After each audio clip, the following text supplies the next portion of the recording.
आज हम बात करते हैं डिमॉर्गन लॉज की। और हमें ये पता है कि डिमॉर्गन लॉज हमारे पास दो हैं। पहला डिमॉर्गन लॉ है, अगर ए और बी कोई से दो सेट्स हों और यू इस उनका यूनिवर्सल सेट हो, तो फिर ए और बी के यूनियन का जो कॉम्प्लीमेंट होता है वो हमेशा इक्वल होता है A complement intersection B complement के।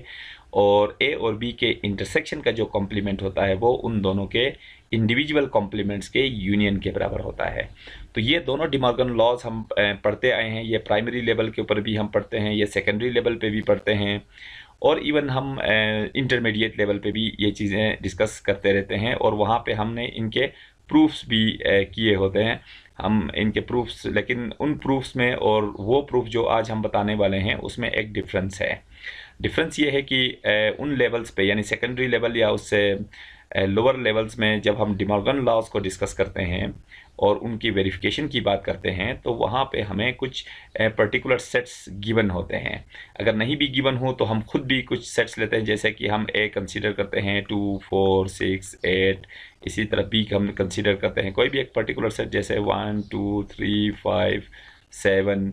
और इसी तरह इनका यूनिवर्सल सेट हमें चाहिए होता है 1 2 3 अप टू फॉर एग्जांपल 10। तो फिर हम हमारी हमारी कोशिश ये होती है कि हम पहले ए यूनियन बी मालूम करें, इन दोनों का यूनियन, फिर उसका कॉम्प्लीमेंट मालूम करें। तो ये हमारे पास लेफ्ट हैंड साइड की वैल्यू होगी। फिर राइट हैंड साइड की वैल्यू के लिए फिर हम ए का कॉम्प्लीमेंट कैलकुलेट करते हैं, फिर बी का कॉम्प्लीमेंट कैलकुलेट करते हैं, और उन दोनों का इंटरसेक्शन, तो ये राइट हैंड साइड की वैल्यू होती है। फिर जब ये दोनों वैल्यूज़ हम कंपेयर कराते हैं तो दोनों की वैल्यूज़ सेम आती हैं, और हम ये क्लेम करते हैं कि हमने साबित कर दिया कि A union B whole complement is equal to A complement intersection B complement.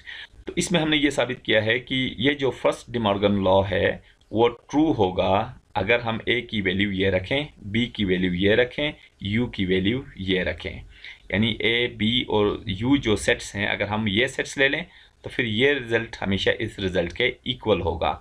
इस यहाँ से सिर्फ ये वाली बात साबित होती है। लेकिन चूंकि हम ये जानते हैं कि A union B whole complement is equal to A complement intersection B complement सिर्फ इन तीन सेट्स के लिए ट्रू नहीं है, बल्कि ए और बी की जगह हम कोई से भी दो सेट्स रखें, उन तमाम सेट्स के लिए ये रिजल्ट ट्रू है।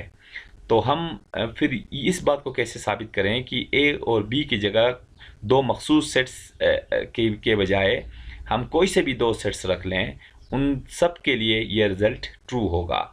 इन अदर वर्ड्स हम ये कहना चाह रहे हैं कि इसका जनरल प्रूफ क्या होगा। यानी हम ये बात कैसे साबित करेंगे कि ए और बी की जगह कोई से भी सेट्स रख दिए जाएं तो उन दोनों के यूनियन का कॉम्प्लीमेंट हमेशा उनके कॉम्प्लीमेंट्स के इंटरसेक्शन के बराबर होगा। तो ये वो प्रूफ है जिसको आज हमने डिस्कस करना है, यानी जो डिमॉर्गन लॉ है उसका जनरल प्रूफ। अब जबकि हम बात कर रहे हैं इसके जनरल प्रूफ की, तो जनरल प्रूफ के लिए फिर हमें ज़ाहिर है यही करना होगा कि जो सेट्स हम लेंगे ए और बी, वो फिर हमें पर्टिकुलर सेट्स नहीं लेने होंगे, क्योंकि अगर हम ए और बी दो मखसूस सेट्स लेंगे तो फिर हम इस चीज़ को वेरीफाई करें तो ये रिज़ल्ट सिर्फ ट्रू हो जाएगा उन दो सेट्स के लिए। यानी हम ये दिखा रहे होते हैं बेसिकली कि ये रिज़ल्ट ट्रू है उन दो सेट्स के लिए। इसी तरह अगर हम सेट्स चेंज करते हैं, फॉर एग्जांपल ए और बी की जगह कोई दूसरे सेट्स रख लेते हैं, जैसे पहले हमने रखे थे उनसे डिफरेंट रख लेते हैं, फिर वेरीफाई करते हैं, तो अगेन वही होगा कि यह रिजल्ट ट्रू हो जाएगा उन नए सेट्स के लिए। तो इसी तरह अगर हम उनको भी चेंज करके फिर नए सेट्स रख लें तो फिर वेरिफिकेशन करें, तब फिर ये प्रूफ हो जाएगा कि ये रिजल्ट जो है वो ट्रू होगा उन थर्ड टाइप के सेट्स के लिए। तो लेकिन हमने ये साबित करना है कि ए और बी की जगह कोई से भी दो सेट्स रखें, यह रिजल्ट हमेशा ट्रू होगा। तो इसके लिए हमें ये करना होगा कि ए और बी की जगह दो मखसूस सेट्स नहीं लेने होंगे, बल्कि जो तमाम जितने पॉसिबल सेट्स हैं उनके रिप्रेजेंटेटिव्स लेने होंगे। और इन रिप्रेजेंटेटिव सेट्स को हम कहते हैं आर्बिट्ररी सेट्स। यानी जब भी हम एक रिप्रेजेंटेटिव एलिमेंट लेते हैं जो किसी बड़े कलेक्शन के मेंबर्स को रिप्रेजेंट कर रहा होता है, तो उस रिप्रेजेंटेटिव एलिमेंट को हम कहते हैं आर्बिट्ररी एलिमेंट। और आर्बिट्ररी एलिमेंट के लिए जो रिज़ल्ट ट्रू होता है तो हम उसको कंसीडर करते हैं कि वो रिज़ल्ट उस कलेक्शन के तमाम मेंबर्स के लिए ट्रू होगा जिनको वो रिप्रेजेंट कर रहा होता है। तो यहाँ पे जितने पॉसिबल सेट्स हैं उनमें से कुछ मखसूस सेट्स लेने के बजाय हम उनके रिप्रेजेंटेटिव सेट्स लेते हैं। तो मैं यहाँ पे लिख देता हूँ, let A and B are two subsets of a universal set U, अब यहाँ देखें कि ए और बी दो हमने कोई मखसूस सेट्स लिए नहीं हैं, बल्कि ए और बी दो जनरल सेट्स हैं जो कि तमाम सेट्स के रिप्रेजेंटेटिव्स हैं। और डेफिनेटली ये दोनों जो है वो किसी न किसी यूनिवर्सल सेट के सबसेट्स होंगे, और वो यूनिवर्सल सेट मैंने लिया है यू। और यहाँ से भी देखा जा सकता है कि यू भी मैंने कोई मखसूस सेट नहीं लिया है जिसके लिए ये कहा जा सके कि ये रिजल्ट ट्रू होगा सिर्फ इस मखसूस सेट के लिए, क्योंकि यू यहाँ पे एक जस्ट एक सिंबल है, या हम ये कह सकते हैं कि यू बेसिकली रिप्रेजेंटेटिव है तमाम पॉसिबल सेट्स का, और ए और बी इसके सबसेट्स हैं। तो अब हम ये वेरीफाई कैसे करें कि ये रिज़ल्ट फिर इसके इक्वल होगा? तो उसके लिए हम फिर जनरल आर्गूमेंट्स की तरफ जाते हैं, यानी लॉजिक्स के थ्रू हम इस चीज़ को वेरीफाई कर सकते हैं। लॉजिक्स के थ्रू हम, यानी जो लॉजिकल आर्गूमेंट्स हैं उसके थ्रू हम रीडर को या किसी भी लिसनर को कन्विंस कर सकते हैं कि ये रिज़ल्ट हमेशा इसके लिए ट्रू होगा। तो इसके लिए हमने सहारा लेना है लॉजिकल आर्गूमेंट्स का। और लॉजिकल आर्गूमेंट्स करने के लिए बेसिकली हमने यहाँ प्रूफ क्या करना है, ए और बी दो सेट्स हैं तो उन दोनों का यूनियन भी एक सेट होगा, और इस यूनियन का जो कॉम्प्लीमेंट होगा वो भी एक सेट होगा। इसी तरह राइट साइड पे देखें, ए कॉम्प्लीमेंट ये भी एक सेट है, बी कॉम्प्लीमेंट भी एक सेट है, तो इन दोनों का इंटरसेक्शन भी एक सेट होगा।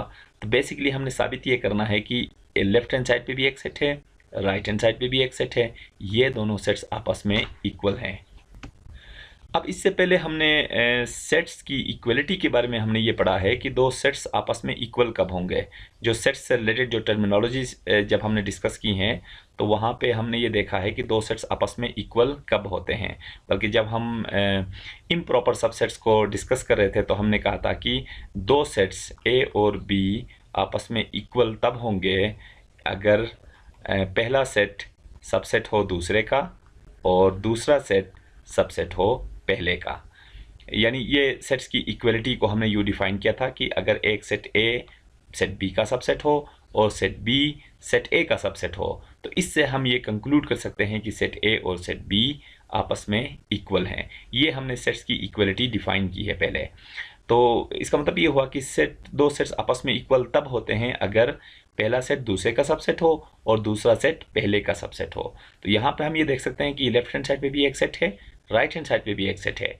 तो इन दोनों सेट्स को अगर हमने इक्वल साबित करना है तो हमें ये साबित करना होगा कि ये जो सेट है वो इस सेट का सबसेट है, और जो राइट हैंड साइड पे जो सेट है वो लेफ्ट हैंड साइड पे सेट का सबसेट है। तो यानी ये इसका सबसेट और ये इसका सबसेट है। तो इन दोनों को हमने एक दूसरे का सबसेट साबित करना है। अगर हम ये साबित कर सके कि ये सेट इसका सबसेट है और ये सेट इसका सबसेट है, तो इक्वलिटी ऑफ सेट्स की डेफिनेशन के मुताबिक हम ये कंक्लूड कर सकते हैं कि ये दोनों आपस में इक्वल होंगे। अब सवाल ये है कि इसमें से इस सेट को इसका सबसेट हम कैसे साबित करें और राइट को लेफ्ट का सबसेट कैसे साबित करें। तो उसके लिए भी हमने फिर सबसेट की डेफिनेशन हमने पढ़ी है इससे पहले कि हम एक सेट को सबसेट कहते हैं दूसरे सेट का अगर if x belongs to a implies x belongs to b। ये हमने डेफिनेशन पढ़ी है कि एक सेट दूसरे सेट का सबसेट तब होगा अगर कोई एलिमेंट a से बिलोंग करता है, तो इसका मतलब है कि वो एलिमेंट बिलोंग करना चाहिए b से भी। या इसको हम ये कह सकते हैं कि सेट A से अगर कोई एलिमेंट बिलोंग करता है तो उस एलिमेंट को लाजमी तौर पे बिलोंग करना चाहिए B से भी। तो फिर हम A को B का सबसेट मानते हैं। तो यहाँ पे भी यही करना होगा कि अगर हमने इस सेट को इस सेट का सबसेट साबित करना है तो इसमें जितने भी एलिमेंट्स बिलोंग करते हैं हमें साबित करना होगा कि वो एलिमेंट्स इससे भी बिलोंग करते हैं। और हमें ये पता है कि चूंकि ए और बी कुछ पर्टिकुलर सेट्स हैं नहीं कि हम ये देख सकें कि उसके अंदर कौन कौन से एलिमेंट्स हैं, तो उनके यूनियन के अंदर एलिमेंट्स का हमें पता हो और उनके कॉम्प्लीमेंट का हमें एलिमेंट्स का पता हो, तो ये तो हो नहीं सकता है। तो हमने जनरल आर्गूमेंट्स के थ्रू हमने ये काम करना है। तो अब A union B whole complement के अंदर जो एलिमेंट्स होंगे हमें तो उन एग्जैक्ट एलिमेंट्स का नहीं पता, तो क्योंकि ए और बी की वैल्यूज़ जो है ए और बी जो है कोई से भी दो सेट्स हो सकते हैं और ये वेरी कर सकते हैं। तो हमें अगेन एक आर्बिट्ररी एलिमेंट्स की तरफ जाना होगा, एक रिप्रेजेंटेटिव एलिमेंट चूज़ करना होगा जो A union B whole complement के एलिमेंट्स को रिप्रेजेंट करे। तो वो एलिमेंट मैं चूज़ कर रहा हूँ, let x belongs to A union B whole complement. यानी एक एलिमेंट मैंने चूज़ किया है जो कि रिप्रेजेंटेटिव एलिमेंट है इस सेट के एलिमेंट्स का। या हम ये कह सकते हैं कि इस सेट में से मैंने एक आर्बिट्ररी एलिमेंट चूज़ किया है। अब इसके बाद में लॉजिकल जो आर्गुमेंट्स हैं उनके थ्रू ये साबित करूंगा कि ये एलिमेंट जो राइट हैंड साइड पे जो सेट है वो उससे भी बिलोंग कर रहा है। तो फिर ये होगा कि अगर कोई एलिमेंट पहले सेट से बिलोंग कर रहा है और फिर वही एलिमेंट अगर दूसरे सेट से भी बिलोंग कर रहा है तो फिर इसका मतलब ये हुआ कि पहला सेट दूसरे सेट का सबसेट है। और चूंकि ये एक आर्बिट्ररी एलिमेंट है यानी रिप्रेजेंटेटिव एलिमेंट है, अगर ये एलिमेंट दूसरे सेट से बिलोंग करता है तो इसका मतलब ये हुआ कि ये चूंकि इसके तमाम एलिमेंट्स का रिप्रेजेंटेटिव है तो जो रिजल्ट इस आर्बिट्ररी एलिमेंट के लिए ट्रू होगा फिर उससे उसका ये मतलब निकलेगा कि इस सेट के हर एलिमेंट के लिए वो रिजल्ट ट्रू है, यानी इस सेट का हर मेंबर फिर इस सेट का मेंबर कहलाएगा क्योंकि इस सेट का रिप्रेजेंटेटिव एलिमेंट इससे बिलोंग करता है। या हम इसको साबित करेंगे कि इसका जो रिप्रेजेंटेटिव एलिमेंट है वो इस सेट से बिलोंग करता है, यही हमारा टारगेट है। तो यहाँ से अगर हम आगे हम प्रोसीड करते हैं लॉजिकल आर्गुमेंट्स के थ्रू, तो यहाँ पे ये हमने कहा है कि x जो है वो बिलोंग कर रहा है A union B whole complement से।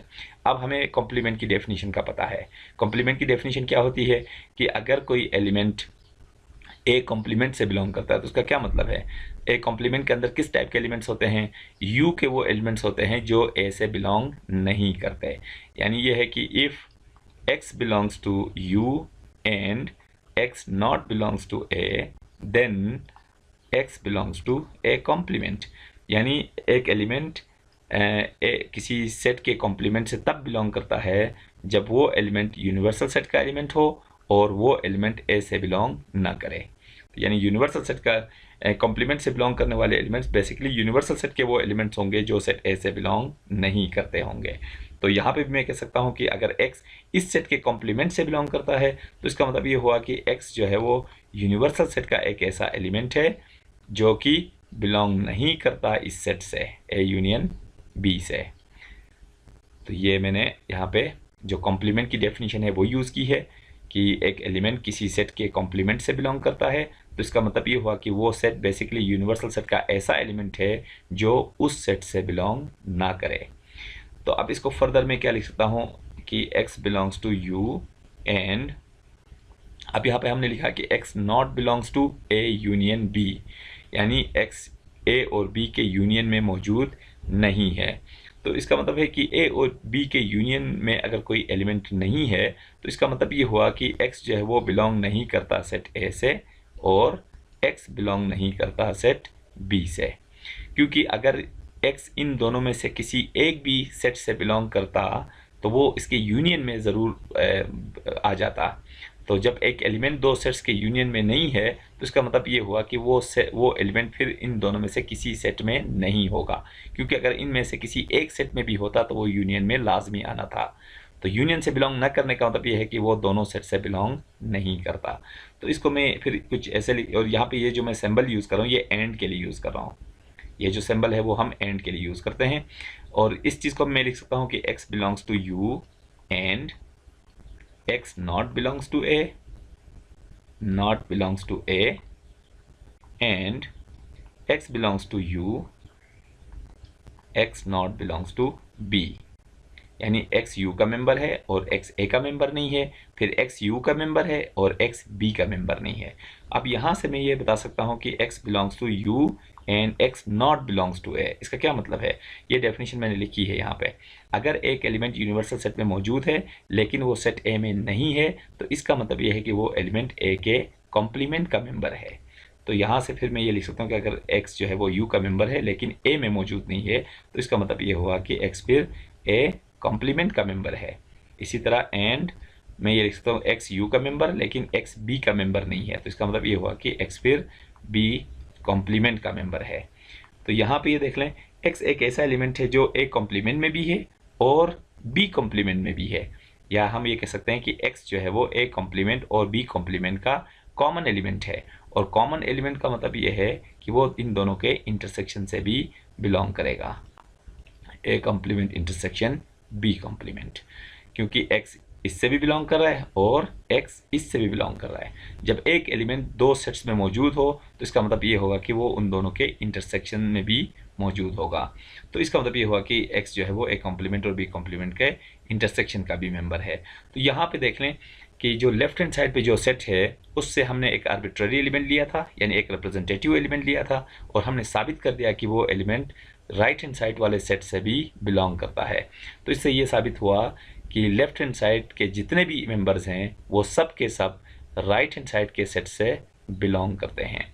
और जब ये बात ट्रू हो कि पहले सेट से बिलोंग करने वाले एलिमेंट्स अगर दूसरे सेट से भी बिलोंग करें तो फिर पहले सेट को दूसरे सेट का हम सबसेट कहते हैं। तो इसका मतलब ये हुआ कि A union B whole complement, A union B whole complement subset होगा इस सेट का, A complement intersection B complement. इसको हम इक्वेशन नंबर 1 का नाम देते हैं। अब इसका जो सेकंड पार्ट है, चूँकि हम पहले ये बात कर चुके हैं कि इन दोनों को हमने इक्वल अगर साबित करना है दो सेट्स को, तो हमें ये करना है कि पहले सेट को दूसरे का सबसेट साबित करना है और दूसरे को पहले का सबसेट साबित करना है। तो इनमें से एक काम तो हम कर चुके हैं कि लेफ्ट हैंड साइड को हम राइट का सबसेट साबित कर चुके हैं, इसको हमने इक्वेशन नंबर 1 का नाम दिया है। अब यही काम हमने करना है कि फिर राइट हैंड साइड का सेट लेफ्ट का सबसेट हो। तो इसके लिए भी हमें बिल्कुल यही प्रोसीजर हमने अपनाना है कि ये जो हमारे पास राइट हैंड साइड है इसमें से हम एक आर्बिट्ररी एलिमेंट चूज़ करेंगे, एक रिप्रेजेंटेटिव एलिमेंट चूज़ करेंगे और साबित करेंगे कि वो रिप्रेजेंटेटिव एलिमेंट इस सेट का मेंबर है। तो इससे ये साबित हो जाएगा कि राइट हैंड साइड वाले सेट के तमाम एलिमेंट्स लेफ्ट हैंड साइड वाले सेट में मौजूद हैं। तो अगेन मैं यहाँ पे लिख सकता हूँ similarly let y belongs to A complement intersection B complement. यहाँ पे जो मैंने y लिया है वो बेसिकली एक आर्बिट्ररी एलिमेंट है या एक रिप्रेजेंटेटिव एलिमेंट है। किन एलिमेंट्स का? A complement intersection B complement, यानी इस सेट के तमाम एलिमेंट्स का रिप्रेजेंटेटिव सेट है। अगर ये एलिमेंट y इस सेट से बिलोंग करता है तो इससे ये साबित हो जाएगा कि इस सेट के तमाम मेंबर्स इस सेट से बिलोंग करते हैं। तो यहाँ से हम आगे प्रोसीड करते हैं लॉजिकल आर्गूमेंट्स के थ्रू। तो y जो है वो बिलोंग कर रहा है इन दोनों सेट्स के इंटरसेक्शन से। अब हमें इंटरसेक्शन की डेफिनेशन का पता है कि अगर एक एलिमेंट दो सेट के इंटरसेक्शन से कब बिलोंग कर सकता है, या एक एलिमेंट दो सेट्स के इंटरसेक्शन से बिलोंग करने का मतलब क्या होता है। उसका यही मतलब होता है कि वो एलिमेंट दोनों सेट से लाजमी बिलोंग करेगा। तो मैं ये लिख सकता हूँ कि y must belongs to A complement and y must belongs to B complement. अगर y इस इंटरसेक्शन से बिलोंग कर रहा है दोनों के, तो फिर y इसमें भी होगा ए कॉम्प्लीमेंट में भी और y बी कॉम्प्लीमेंट में भी होगा। और यहाँ फिर मैं कॉम्प्लीमेंट की डेफिनेशन में लिख सकता हूँ कि y ए कॉम्प्लीमेंट का मेंबर है। ए कॉम्प्लीमेंट का मेंबर होने का मतलब ये है कि y जो है वो यूनिवर्सल सेट का ऐसा एलिमेंट है जो सेट ए में नहीं है। इसी तरह एंड y बी कॉम्प्लीमेंट के मेंबर होने का मतलब y u का एक ऐसा मेंबर है जो बी से बिलोंग नहीं करता। ये तो कॉम्प्लीमेंट की सिंपल डेफिनेशन है, वहाँ से मैंने ये आर्गूमेंट निकाला है कि y ए कॉम्प्लीमेंट का मेंबर है तो फिर y यूनिवर्सल सेट का ऐसा मेंबर होगा जो ए में नहीं होगा। और y बी कॉम्प्लीमेंट से बिलोंग करने का मतलब y यूनिवर्सल सेट का ऐसा एलिमेंट है जो बी में नहीं हो।